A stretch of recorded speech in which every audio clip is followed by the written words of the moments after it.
무역에서 돈을 잃고 군사에서도 돈을 잃는다. 주한미군 3만여 명이 있는데 무슨 일이 일어나는지 보자. 트럼프 대통령의 말입니다. 애청자 여러분 안녕하십니까. 한미 FTA 3차 개정 협상이 밤사이 워싱턴에서 시작됐습니다. 그런데 협상이 시작되기 전에 한 행사장에서 트럼프가 이런 말을 한 겁니다. 주한미군 3만 명이 있는데 무슨 일이 일어나는지 보자. 결국 이번 FTA 협상에서 주한미군 철수라는 카드까지 활용하려는 게 아니냐 의심스러운 대목인데요. 백악관은 꼭 그런 건 아니란 식으로 애매하게 손을 저었습니다만 협상의 달인 사업가 트럼프라면은 못 내밀 카드도 아닌 것 같아서 걱정입니다. 그렇다면 과연 우리는 어떤 카드를 내야 하는지, 절묘한 카드를 가지고는 있는 건지, 정말 무엇을 꺼낼지 신중한 고민이 필요해 보입니다. 김현정의 뉴스쇼 출발합니다. 김현정의 뉴스쇼가 주목한 오늘의 포인트, 오늘은 민경남 프로듀서 나와 있습니다. 어서 오세요, 민 PD. 안녕하세요. 예, 오늘 첫 포인트 뭐부터 볼까요? 주한미군 놓고 무역 적자입니다. 그러니까 제가 조금 전에 언급한 트럼프의 주한미군 철수 카드 그 얘기예요. 그렇습니다. 미국 공화당 선거 모금 행사에 참석했던 트럼프 대통령의 말을 워싱턴 포스트가 보도해서 논란이 됐는데요. 미국이 한국에 군인을 3만 2천 명이나 보내주고도 무역 적자가 나고 있다는 이야기였는데 백악관은 공식 입장이 아니라고 밝히기는 했습니다. 하지만 미국과 한미 FTA 3차 협상을 진행하고 있는 우리 입장에서는 부담스러운 얘기입니다. 당연하죠. 지금 트럼프 대통령이 한 말인데 그 트럼프 대통령의 내심에는 지금 그 말이 있다는 거 아닙니까? 그렇습니다. 지금 안보까지 거론을 시키고 있는 거예요. 네네. 이런 가운데 남북정상회담에 대한 본격 준비는 오늘부터 시작이 되죠. 그렇습니다. 남북정상회담 준비위원회가 구성은 어제 완료가 됐습니다. 임종석 대통령 비서실장이 위원장, 조명균 통일부 장관이 총괄 관사를 맡았는데요. 오늘 오후 3시에 첫 전체회의를 갖고 정상회담 의제 등을 논의할 예정입니다. 본격적인 궤도에 오르게 되는 거죠. 혹시 뭐 북미 회담, 남북 회담 이런 것까지 이 FTA에 연계시켜서 딜하려고 하는 건 아닐까? 저는 그런 카드까지도 아주 염두에는 좀 두고 있어야 되는 게 아닌가, 우리가 대응할 때 있어서 그런 그렇습니다. 생각까지도 듭니다. 다음 포인트 가죠. 강원랜드 부정합격자 해고입니다. 공공기관 채용 비리의 대표적인 사례로 꼽히는 곳 강원랜드, 결국 대규모 해고가 이뤄졌습니다. 네, 대규모 부정채용 문제가 본격적으로 공론화됐던 건 작년 9월 무렵이었습니다. 채용 비리를 통해서 강원랜드에 부정으로 합격한 226명 전원에 대해서 어제 문재인 대통령이 직권 면직, 사실상 해고를 지시했습니다. 226명 전원에 대해서. 그렇습니다. 먼저 해고부터 하고 추후에 소송이 벌어질 경우에는 개별적으로 대응한다는 방침인데요. 다만 당시 시험 성적 자료가 남아있질 않다 보니까 탈락자 구제는 어려울 듯합니다. 그때 탈락한 사람들의 구제는. 그렇습니다. 그야말로 특단의 조치를 내놨네요. 근데 공공기관 부정채용 사례가 여기뿐만이 아니잖아요. 네, 그렇습니다. 정부 산하 공공기관 총 275개 중에 지금까지 257곳, 그러니까 대부분에서 채용 비리가 적발이 됐고요. 부정합격자 2천여 명 중에 2천여 명이 현직에 재직 중인 것으로 알려져 있습니다. 강원랜드가 이번에 선례가 돼서 이들에 대해서도 면직 조치가 이루어질지도 주목이 됩니다. 마지막 포인트 하나만 짧게 볼까요? 네, 스포츠 이야기인데요. 한국 테니스 정현 선수가 BNP 파리바 오픈 8강에 진출했습니다. 8강에 진출했어요? 그렇습니다. 게다가 그 상대는 다름 아닌 세계 최강 페더러입니다. 또 페더러입니까? 네, 2달 만에 소력전인 셈인데요. 오늘 오전 11시에 중계가 됩니다. 그리고 팀킴의 뒤를 잇는 오벤져스 휠체어 컬링팀의 평창 패럴림픽 4강 경기도 오늘 오후에 이루어집니다. 휠체어 컬링팀 오늘 4강 도전하는데요. 사실 여기는 지금 메달도 바라보고 있는 팀인데. 맞습니다. 오늘 화제 인터뷰에서 홍일점이자 박민자 선수 만나보겠습니다. 수고하셨습니다. 감사합니다.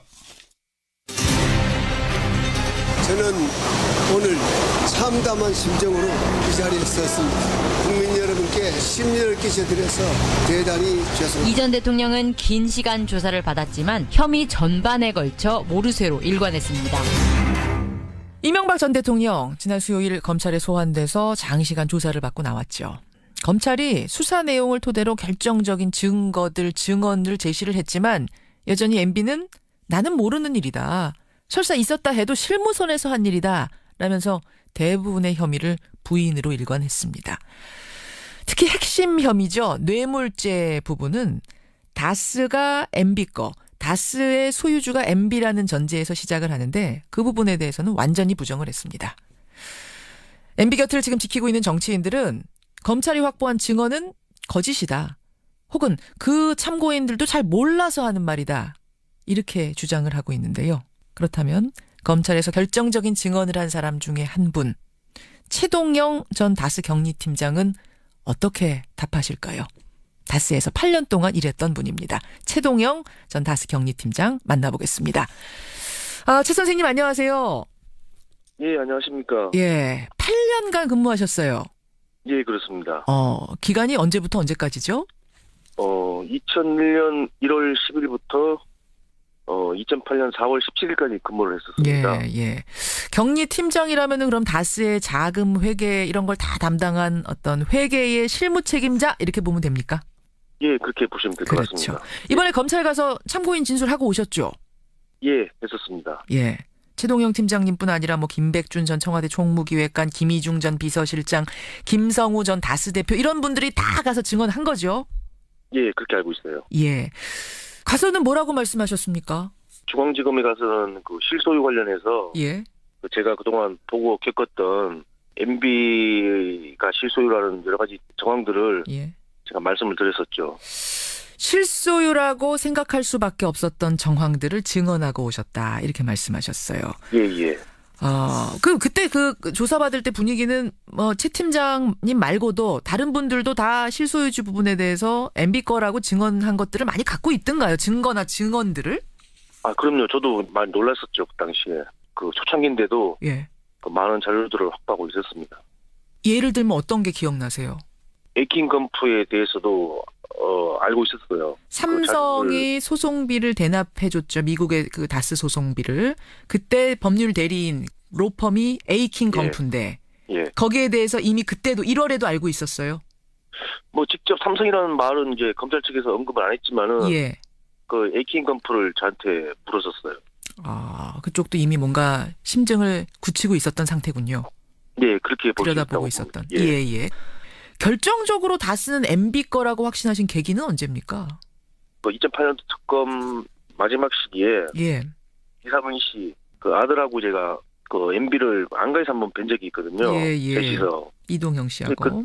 그 당시에 이제 대주주의 그 아들인 이동영 씨가 세광공업 자재 과장을 하다가 이제 거의 무직 상태로 있었던 상태였거든요. 이상은 씨, MB 형님 이상은 씨의 아들 이동형 씨가 그 당시 무직 상태였어요. 예. 네, 특별한 직업이 없었어요. 예. 그 자리에서 이제 MB, 그러니까 이명박 전 대통령 하고 저하고 이동영 씨하고 있는 자리에서 그러면은 이미 MB는 당선인 신분이었던 건가 아니면 대통령이 된 후였습니까? 취임 전이었습니다. 취임 전 당선인 신분. 예, 당선인 신분일 때 MB, 이동형 씨 그리고 최 팀장 세 분이 만나셨어요. 예, 그렇죠. 그 자리에서 이동형 씨가 뭐라고 하던가요? 자기가 다스를 입사를 좀 해가지고 해보겠다 이런 취지로 이제 당선인께 이제 말씀을 드리는 자리였고.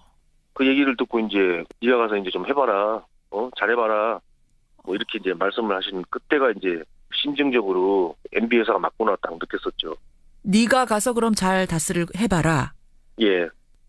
그러니까 작은 아버지한테 제가 지금 무직이었는데 다스라는 회사 아버지 회사 맡아서 잘 해볼게요. 이렇게 얘기하는 그냥 전하는 자리 정도의 느낌은 아니고요. 전할 수는 있는 거잖아요. 작은 아버지니까 상관이 없더라도 회사와 상관없더라도. 제가 옆에서 보니까 입사를 할 테니 허락을 좀 해줍시다 하는 그런 자리가 됐고요. 일종의 면접 자리, 주인한테 허락받는 자리. 예. MB하고 이제 이동영 씨하고 그렇게 사이가 안 좋았었어요. 안 좋은 상태였는데. 예. 그런 상태에서 MB를 찾아가서 제가 해보겠습니다 라고 이야기하는 건 주인한테 허락을 받으러 가는 길이지. 그냥 사이도 안 좋은 작은아버지를 굳이 찾아가서 제가 잘 할 수 있을까요? 격려 좀 해주세요. 이런 차원의 자리가 아니었단 얘기군요. 예, 그렇죠. 지금도 보면은 그 이동영 씨가 검찰에서 그 아버지 지분은 아버지 것이 아니고 이제 MB 거라고 이제 진술한 걸로 알고 있거든요. 맞습니다. 그리고 녹취록도 보면은 대부분 그런 취지에서 이제 얘기 나오는 것 같고. 예. 그 아버지인 이상은 씨가 그 회사 주인이라고 이제 말씀을 하셨는데 MB가. 예. 제가 옆에서 이제 본 바로는 그 이상은 그 회장도 그 당시에 제가 6, 7년씩 그 다스 본사에 근무하면서 따로 그 격리 팀장으로서 회장님께 재무나 격리 쪽이나 이쪽으로 해서 보고 드린 적이 거의 없어요. 6, 7년 동안 거의 없다고요? 예. 그럼 누구한테 보고하셨어요? 주로 저는 이제 김성호 사장이나 고승호 전무 쪽이거든요. 그럼 그분들이 갔다가 또 회장님한테 이렇게 결제한 건 아닐까요? 아니요. 다스는 이제 공동대표이사 체제라 가지고 예. 그 은행권이나 효력 있는 그 서류를 제출하려면은 도장을 두 분 걸 다 찍어야 됐었어요. 법인 인감이 2개였거든요. 공동대표이사라서. 예. 근데 그 도장도 김성호 사장이 2개 다 갖고 다녔었어요. 아예 이상은 회장 도장까지 가지고 그냥 찍고 다녔어요. 이상은 회장은 출근 안 했단 소리네요. 업무에 손 안 댔단 소리네요. 안 나오실 때도 많고요. 경영에는 거의 신경 안 쓰셨어요. 알겠습니다. 제가 이제 옆에서 보더라도 좀 회장님 직함에 맞지 않는 그런 쪽이었었던 것 같아요. 그렇군요. 예. 근데 이명박 전 대통령은 이번 검찰 조사에서 이 다스 관련된 거는 완전히 부정했답니다. 설립 과정에 도움을 줬을 뿐이지 형님 거다, 이상은 씨 거다 이렇게 말을 했다는데요.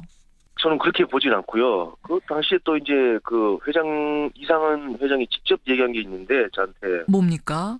당시에 그 현대건설에서 그 이력서를 이렇게 촘촘히 이제 꼼꼼히 이제 보시고 난 다음에 MB가 그 김성호 사장을 그 데려와서 만든 게 그 다스라고 이렇게 직접 말씀을 하셨거든요, 저한테. MB가 김성호 사장을 현대건설 사람 중에 괜찮은 사람 뽑아가지고 데려와 만든 게 다스다. 예, 그렇게 말씀하셨어요, 저한테. 아니, 뽑는 데만 도움 줬다 이런 의미가 아니었어요? 아니죠. MB가 직접 뽑아서 데려와서 이제 자기가 만들었다. 예. 방점을 이제 뒤에 찍는 거예요. MB가 만들었다. 예. 그런 거. 그 이상훈 회장이 저한테 이제 그 얘기를 한 서너 번 하신 것 같아요. 회사 다니면서도. 서너 번 들으셨어요. 다스는 MB가 만든 거야. 김성호 사장도 직접 뽑아가지고 앉힌 사람이야. 이렇게. 예, 그렇게 말씀을 서너 번 하셨어요. 아니 그런데 왜 지금 그러면 MB는 그거 내 거 아니다. 이렇게 완전히 허위를 부인하고 있을까요?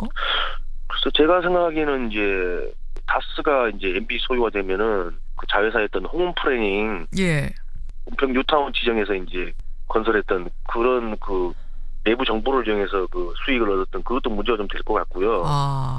이제 서울시장 때였으니까.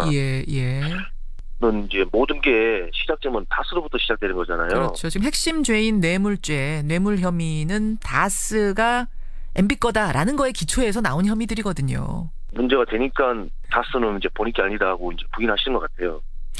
조금 전에 말씀하신 그 홍은프레닝은 여러분 혹시 헷갈리시는 분들이 계실까 봐 제가 설명을 해드리자면 홍은프레닝이라는 곳이 뉴타운 그 건설 계획 나오고 나가지고 그야말로 대박 맞은 회사 아닙니까? 거기에 투자해가지고.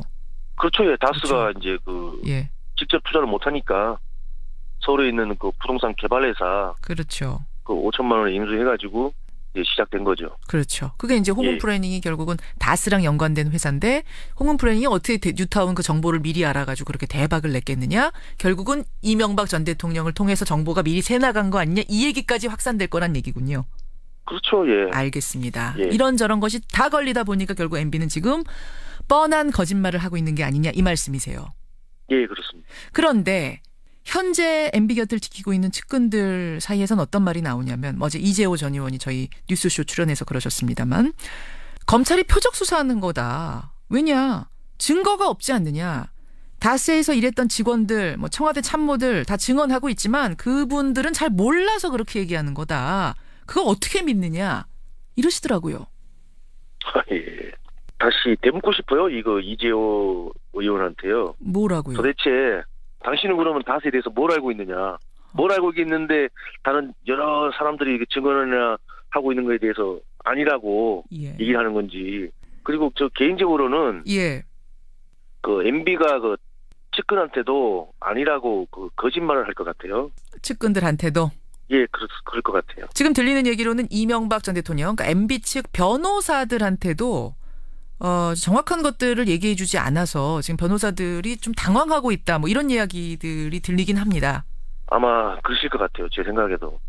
알겠습니다. 그럼 여전히 다스는 MB 겁니까? 확실한 거죠. 100% 확실합니까? 개인적으로 볼 땐? 예. 알겠습니다. 아니 그 측근들은 이런 얘기도 해요. 그분들이 혹은 또 이명박 대통령도 그런 얘기합니다.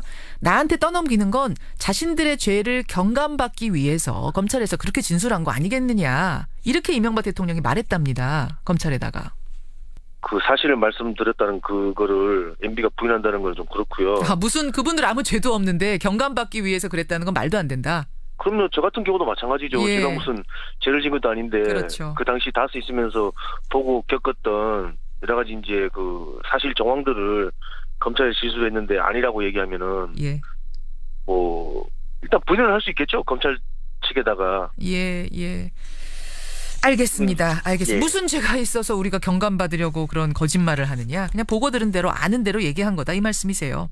예, 그렇죠. 끝으로 최동영 팀장의 심정이랄까요? MB에게 하고 싶은 말이랄까요? 있으면 하시죠. 이번 그 MB 검찰 조사 관련해서는 국가적이나 사회적인 분열을 하고 정치적인 대립으로 이제 비춰지도록 그 MB가 지금 그렇게 몰고 가고 있는 것 같아요. 정치 보복 프레임으로 몰고 가려고. 이런 걸 보면서도 저는 이제 아직도 거짓과 위선으로 진실을 오도하고 있다고 생각하고 있거든요. 어허. 그동안 그 MB에게 그 진실을 말할 수 있는 기회를 많이 줬다고 생각하고 있어요. 저는. 예. 근데 아직까지도 이제 그렇게 이제 발뺌을 하시는 거는 참 국민 한 사람으로서 다스와 관련된 사람으로서 참 뻔뻔하게 생각하고 있고요. 이번 계기로 우리나라가 조금만 더 그 진실된 사회가 될 수 있도록 그 나아가는데 힘을 좀 썼으면 좋겠다고 생각하고 있어요. 예. 최동영 팀장님. 예. 끝으로 다시 한번 확인 질문 드립니다. 예. 다스는 MB 겁니까? 저는 MB 거라고 확신하고 있어요. 여기까지 말씀 듣겠습니다. 고맙습니다. 예. 감사합니다. 최동영 전 다스 경리팀장이었습니다.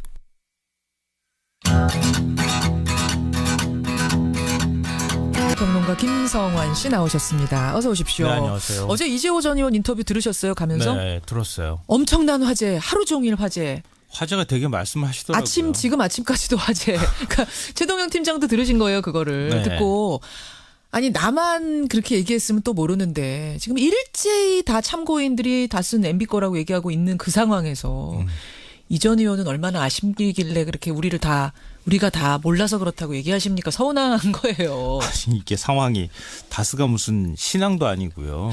예. 아니 모든 국민이 다스는 누구 겁니까? 이렇게 묻고 있잖아요. 말도 안 되는 얘기를 지금 하고 있어요. 아이고 보겠습니다. 예, 검찰이 또 어떤 증거들 갖고 있는지 증언은 얼마나 단단하게 나왔는지 좀 지켜보기로 하죠. 행간 뭐 가지고 오셨습니까? 남재준, 이병기, 이병호, 이 박근혜 정부 시절 국정원장 3명이 어제 나란히 법정에 섰습니다. 어제요? 이 재직 시절 국정원 특수활동비를 박근혜 대통령에게 상납한 혐의로 재판을 받기 위해서인데요. 예. 그런데 정직 국정원장 입에서 배신감이란 의외의 단어가 튀어나왔습니다. 배신감. 네, 박근혜 대통령에게 배신감 토로한 전직 국정원장. 이 뉴스의 행간을 좀 살펴볼까 합니다.